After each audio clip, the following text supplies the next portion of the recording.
కన్వర్ యాత్ర ఈ యాత్ర సందర్భంగా ఉత్తరప్రదేశ్ పోలీసులు జారీ చేసిన ఆదేశాలు తీవ్ర వివాదాస్పదమయ్యాయి. ముస్లింలను లక్ష్యంగా చేసుకునే పోలీసులు ఈ ఉత్తర్వులు జారీ చేశారని విమర్శలు వస్తున్నాయి.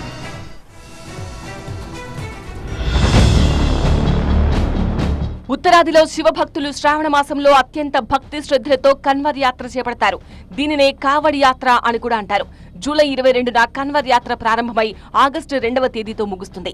ఢిల్లీ, హర్యానా, రాజస్థాన్ తదితర ప్రాంతాల నుంచి వేలాది మంది భక్తులు ఉత్తరాఖండ్లోని రిషికేశ్, హరిద్వార్కు కాలినడకన చేరుకుని గంగా జలాలను సేకరించి తిరిగి తమ స్థానిక శివాలయాల్లో సమర్పిస్తారు.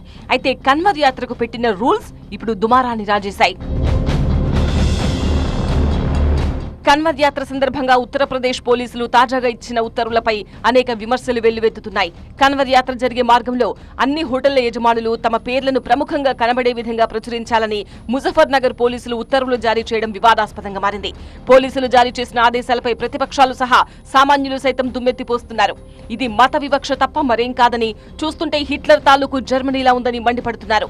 ముస్లిం యజమానుల దుకాణాల్లో యాత్రికులు ఏం కొనకుండా ఉండేందుకు ఈ చర్య తీసుకున్నట్టు MIM chief Hyderabad MP Asaduddin Owaisi ఆరోపించారు. దక్షిణాఫ్రికాలోని వర్ణ వివక్ష, హిట్లర్ జర్మనీలోని జుడెన్ బాయ్కాట్ తప్ప మరోటి కాదని మండిపడ్డారు.